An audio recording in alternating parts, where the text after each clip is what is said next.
What if the man you humiliated on a blind date turned out to be your future boss? And the billionaire behind your company's success? She mocked his shoes, laughed at his order, and ended the date before dessert. But when she saw him again, everything she thought she knew about status, power, and love unraveled in seconds. Keep watching, because the real twist isn't just who he is, but who she becomes because of him. The maitre d' gave him a once-over. Creased shirt, no tie, shoes polished but aged, and offered a strained smile as he led Daniel Moore through the ambient hum of clinking glasses and quiet laughter. The restaurant was the kind of place that charged more for the view than the food, where walls gleamed with gold accents and conversations floated like champagne bubbles. Daniel walked calmly, hands tucked in his coat pockets, shoulders relaxed, eyes kind but guarded. Table 14. The hostess had said, blind date arranged by mutual friends. He wasn't expecting magic, or just a conversation, maybe some laughter. Then he saw her. Vanessa Clark sat alone, posture perfect, phone in hand, her red dress catching the light like it belonged there. She didn't notice him at first.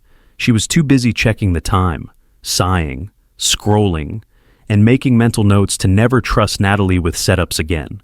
Daniel approached and smiled, extending a hand. Vanessa? She looked up.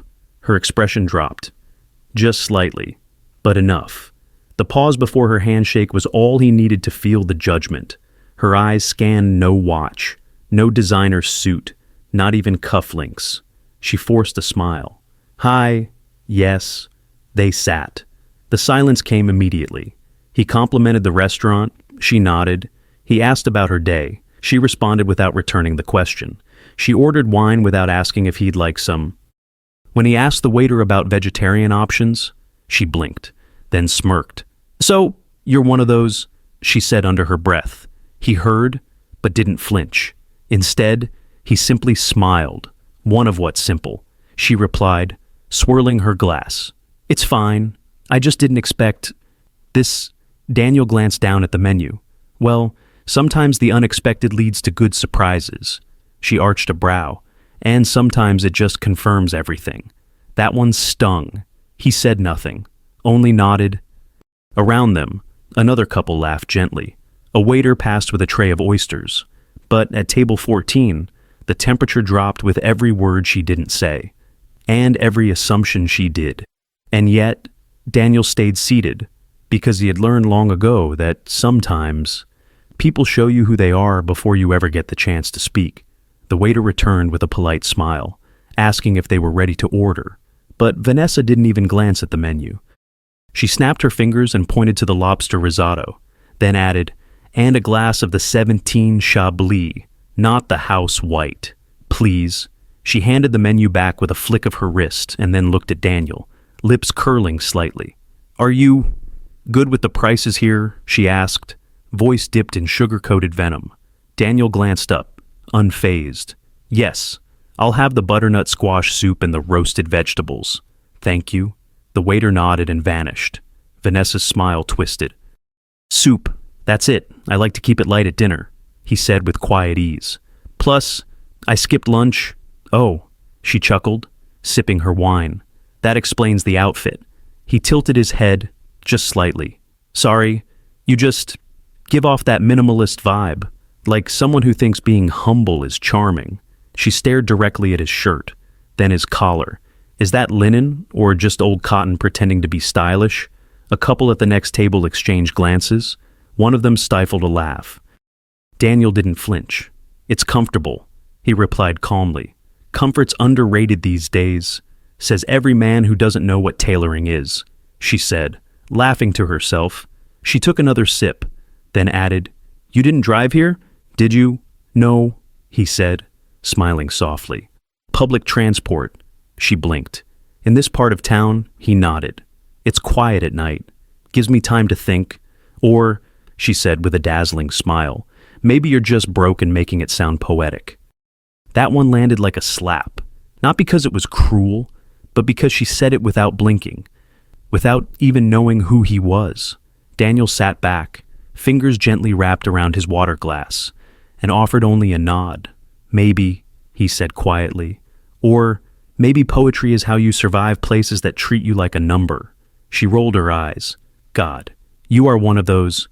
And in that moment, surrounded by candlelight, crystal glasses, and strangers too entertained to look away, Daniel realized she hadn't come to meet a person. She came to validate a checklist, and he was the wrong answer. The silence between them thickened like fog, but Vanessa didn't seem to notice or care. She leaned back in her chair with a sigh, crossing her legs with the kind of elegance that demanded attention, then looked around the room as if hoping someone she knew would see her and save her. Daniel stayed still, hands folded gently in his lap, his soup untouched. The waiter returned with their orders, setting the plates down with care, but Vanessa waved him off mid-sentence, already glancing at her phone. "Honestly," she muttered, "just loud enough? I should have known from the photo it was too good to be true. Never trust a profile picture where you can't see the shoes." Daniel looked at her, truly looked at her, the way someone looks at a painting they once thought was beautiful, until they notice the cracks beneath the paint. "I'm sorry you're disappointed," he said softly. "I didn't come here to impress anyone, just to meet someone real." She laughed. Loud, sharp, condescending. "Real," she echoed. "Real isn't showing up to an upscale restaurant looking like you're lost on your way to a coffee shop." A few tables nearby turned subtly, pretending not to eavesdrop. One woman gasped under her breath, nudging her partner. Vanessa leaned in, her voice low but cutting. "Let's not drag this out. You're clearly not my type. I need someone who knows how to stand beside me, not behind me." She reached into her purse, pulled out her card, and flagged the waiter. "Put both on me," she said, smiling sweetly. "It's the least I can do for wasting my time." Daniel blinked once. "You don't need to." "I insist," she said, cutting him off. "This isn't charity, it's closure."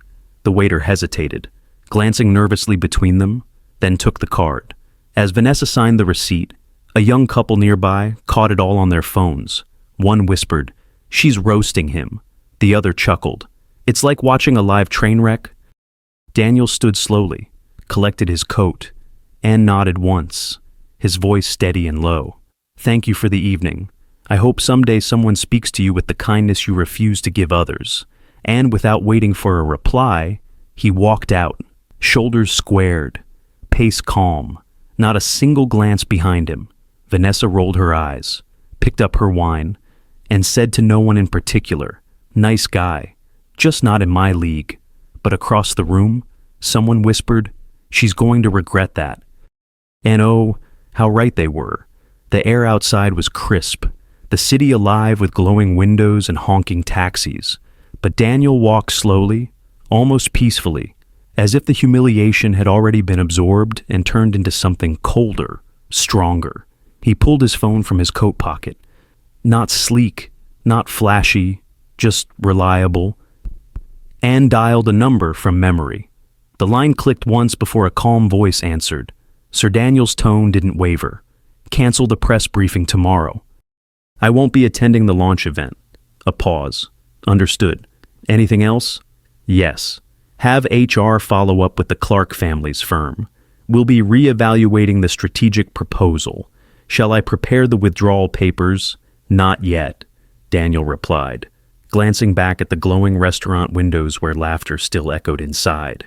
"Let's give it a few days. I want to see if honesty finds its way back to the table." He hung up, slipped the phone away, and turned the corner just as a sleek black car pulled to the curb. The driver stepped out immediately, opening the door with quiet precision. "Good evening, Mr. Moore."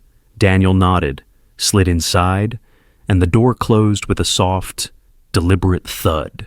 Inside the restaurant, the hostess looked up and watched the car disappear into the traffic, her brow furrowed, lips parting slightly in disbelief. She turned to a coworker.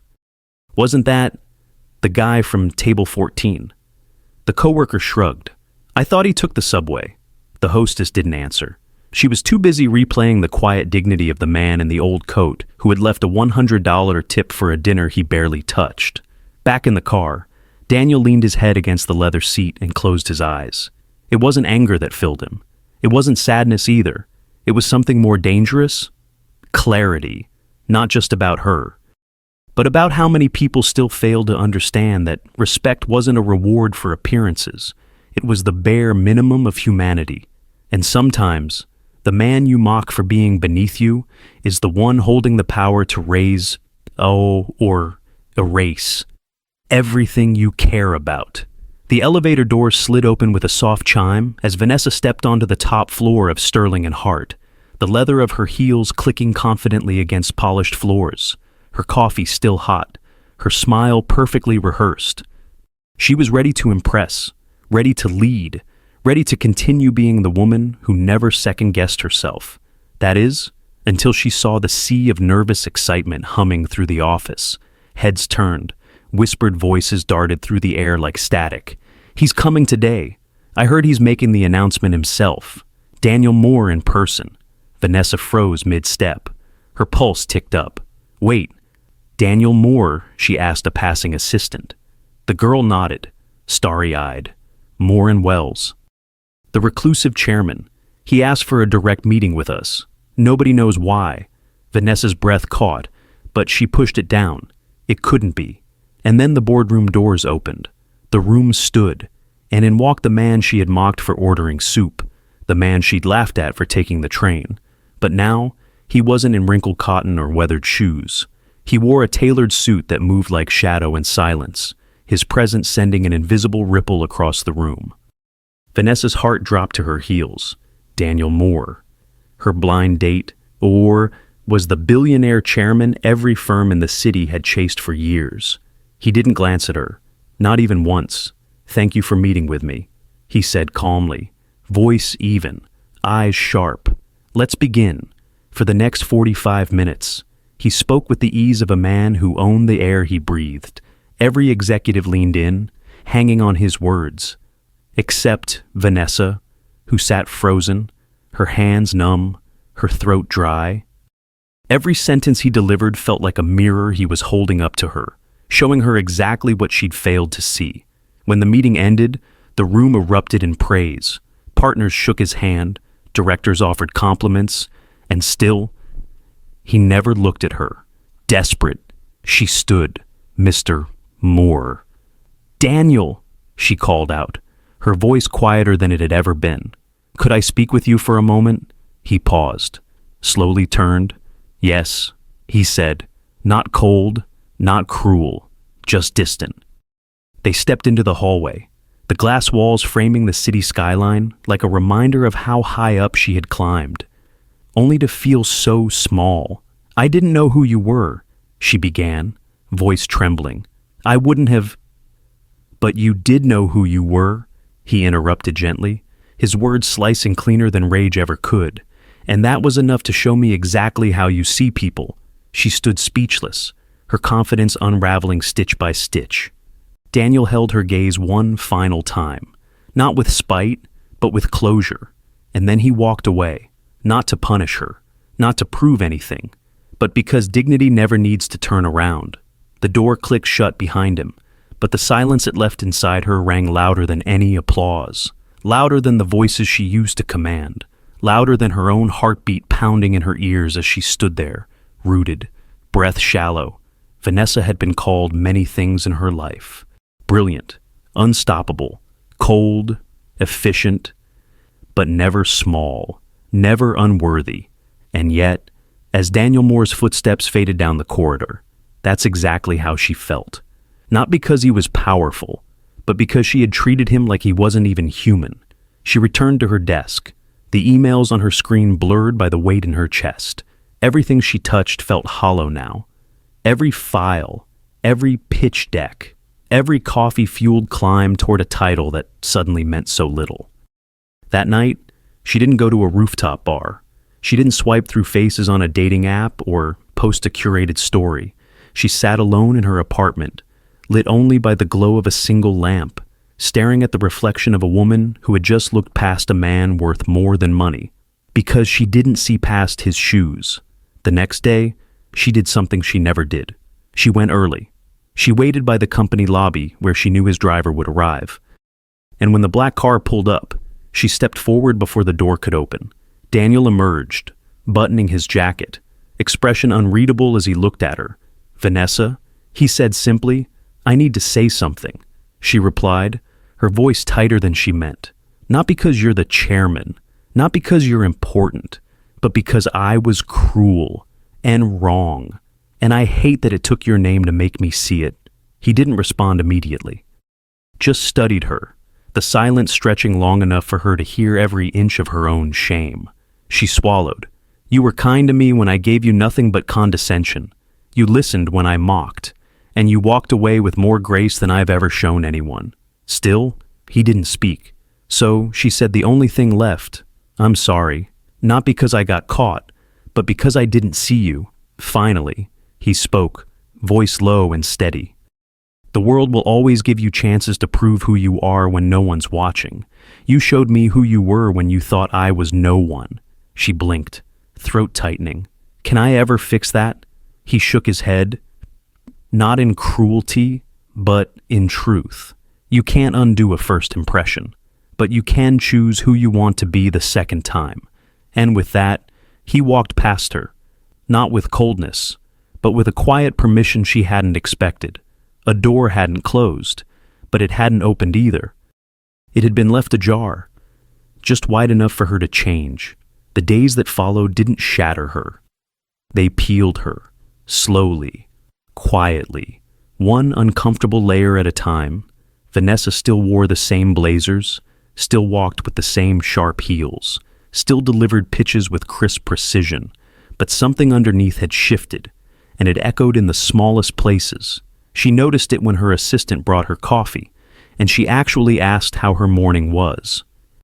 She noticed it when she passed the janitor in the hallway and realized she'd never once said good morning. She noticed it when she looked in the mirror and saw a woman built entirely on performance, and wondered how long that scaffolding could hold. She watched videos of Daniel or Orbes on stages, at charity events, in interviews where he barely spoke about himself. He always redirected praise. He always lifted others. He never needed to be seen to make an impact. She realized she had built her entire life around being impressive. He had built his around being intentional. At night, she sat in her apartment with no music on, no screens, just silence, and thought about the man she'd humiliated because of shoes, because of transit, because he didn't perform wealth the way she'd been taught to recognize it. And now she couldn't stop thinking about the way he had looked at her. Not with anger, not even disappointment, but as if she'd already answered a question he hadn't needed to ask. The moment that haunted her most wasn't the boardroom. It wasn't even the restaurant. It was when he had said, "You knew who you were." And that was enough to show me everything. For the first time in years, she wanted to become someone she'd respect if she were on the other side of the table. She began listening more than talking. She apologized to her assistant. Not once, but sincerely. She offered mentorship to a quiet intern no one noticed. She took the subway for the first time in a decade and looked people in the eye. And she stopped dating for validation, because the only man who'd ever challenged her ego without raising his voice had also been the only one who'd shown her what real strength looked like. Not in money, not in power, but in restraint. And that, she knew now, was a love worth earning, not chasing. The gala shimmered with crystal chandeliers and glittering gowns, a ballroom dressed in opulence and expectation. But Vanessa walked in differently this time. It bought no longer chasing eyes, no longer aiming to impress, just quietly present, her dress elegant but understated, her heart unarmored. She hadn't planned to see him again, hadn't known he would be the keynote speaker, hadn't rehearsed anything. And yet, when Daniel Moore stepped onto the stage, dressed in midnight black and speaking with the same gentle certainty that had once dismantled her pride, she knew it was fate offering her one last chance. Not to fix the past, but to honor who she'd become since. He spoke not about markets or power, but about legacy, the kind that can't be measured in numbers but in impact. And when he finished, the room thundered with applause. But Vanessa stood still, hands clasped tightly, pulse pounding, not with nerves, but with hope. Later, As the crowd thinned and champagne glasses clinked behind gold curtains, she found him standing alone near the balcony, watching the city with the stillness of a man who no longer needed noise to feel important. She approached slowly, heels quiet, breath caught somewhere between fear and faith. "Daniel," she said gently. He turned, eyes meeting hers, calm but unreadable. "I don't expect anything," she whispered, voice soft but sure. "I just wanted to say thank you, not for what you taught me, but for letting me walk away and figure it out myself." He didn't speak right away, just watched her with that same unwavering stillness, as if measuring not her words, but her truth. "You look different," he said finally. "I am different," she replied. "At least, I'm trying to be." He nodded once. "I believe you." She blinked, stunned by the simple grace in those 3 words. He gestured toward the balcony. "Walk with me," she exhaled, finally, and stepped beside him. No pride, no power games, just 2 people standing quietly under the stars, no longer who they were, but maybe, just maybe, who they were meant to become. They stood at the edge of the balcony, wrapped in the hush of city lights and midnight air, the noise of the gala muffled behind glass and gold. But here, out here, it was just the sound of breath, of wind, of 2 hearts standing still. Vanessa turned to speak, to ask if this moment was real, but Daniel beat her to it, his voice low, even the way it had always been. "Do you know why I didn't tell you who I was that night?" She shook her head slowly. "Because I wanted to see how the world treats a man without a title." He said, "I built everything I have from nothing. I remember what it's like to walk into a room and not exist." Vanessa looked down, her voice catching in her throat. "And I made you feel like that again." "Yes," he said, "but not cruelly, just truthfully. But what matters more is who you are when no one's watching, and who you've chosen to become since." She blinked away tears she didn't expect, her voice trembling. "I still don't know if I deserve your time. It's not about deserving," he said. "It's about choosing. And I'm here, now, choosing to ask you something." She looked up. His expression softened, not with charm, not with strategy, but with sincerity. No more profiles, no blind dates, no pretense, just 2 people. Dinner, conversation, laughter. "If we're lucky, will you join me?" Her lips parted, a breath catching in her chest, not because he was a billionaire asking, but because he was a man who had every reason to walk away and instead chose to offer something as rare as forgiveness, a new beginning. She smiled. Not the kind she used at fundraisers, but the kind that came from her ribs. "Yes," she whispered. "I'd like that." And under the glow of a city that once blurred their differences, they walked back inside side by side, not as a power play or a headline, but as 2 stories finally ready to be rewritten, together. The cafe was nothing like the places they used to frequent. It wasn't curated, it wasn't glamorous, it didn't have a wait list or a sommelier. It had chipped mugs, warm bread, mismatched chairs, and a view of the city skyline that didn't beg to be photographed. It was here, weeks later, that Daniel and Vanessa sat together in the early morning, quiet, side by side, at a small table by the window, hands curled around steaming coffee, their laughter soft, unforced, rising in between memories and new beginnings. No one stared, no one whispered, because in this place, no one cared who he was or what she had worn. They were just 2 people who had lived through the noise and come out quieter, wiser. Across from them sat a young entrepreneur, nervously pitching her vision. Vanessa had brought her, proud of how far the girl had come, and Daniel listened with the same attention he once gave boardrooms, nodding slowly, asking questions that mattered. And when they left, he handed the girl a folded check and said, "Pay it forward when it's your turn." Later that afternoon, a news outlet caught a grainy photo of Daniel holding the door open for Vanessa as they exited a small community center where they had just launched a mentorship program for women-led startups. The headline didn't scream scandal or fortune. It simply read, "From misjudgment to movement." It a second chance story. But the part the cameras didn't catch was how Vanessa turned to Daniel that evening, barefoot in his living room, hair undone, her voice quiet as she whispered, "You change me." And he replied, "No. You chose to change yourself. That's the part I love most." They stood together. No masks, no stage, no need to prove anything. Because the man who was once mocked for ordering soup and the woman who once thought humility looked like weakness had both learned that real strength is never loud and real love doesn't need to perform. He walked in wearing humility, yawned, and left her with a mirror to her soul. She could have ignored it, walked away, stayed the same, but she didn't. She changed, not for him, but for the person she finally saw in the mirror. Because the quietest people often carry the loudest lessons. And the most unexpected love stories begin where ego ends. Share this if you believe in second chances and the power of seeing someone for who they truly are.